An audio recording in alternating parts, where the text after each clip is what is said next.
Ngayong araw pinatulfo ni Michelle Banaag ang komedyanteng si Tekla. Si Michelle ay ang matagal ng live-in partner ni Tekla. Inireklamo ni Michelle si Tekla dahil umano sa hindi nito makontrol ang init ng katawan na madalas na nauuwi sa pamimilit nito kay Michelle na makipagtalik. Ayon pa kay Michelle, kahit may iniindang sakit ay wala umanong pakialam si Tekla, basta masunod lang ang gusto nito. Umaabot pa daw na nagmamasturbate ang komedyante kahit kasama nila ang pamangking menor de edad sa kwarto. May time pa daw na pinapadede niya ang anak nila ni Tekla, makikita na lang niya na nagmamasturbate ito at itatalsik sa mukha niya at sa mukha ng anak nila. Ayon pa kay Michelle, kapag hindi daw siya pumayag sa gusto ni Tekla, ang ganti daw nito ay ang gutumin sila. Wala din daw ni pisong binibigay si Tekla sa kanila.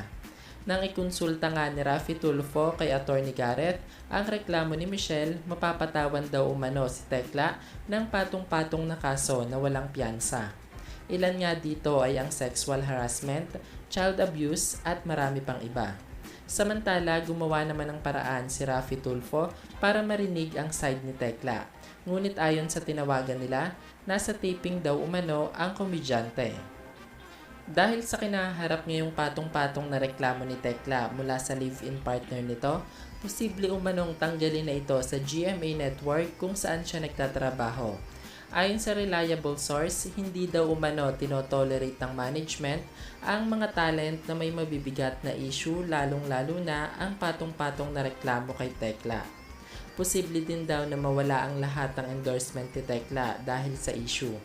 Ayon pa sa balita, nagulat umano si Tekla nang sabihin sa kanya na tumawag si Idol Raffy matapos ipatulfo ng ka-live-in partner niya.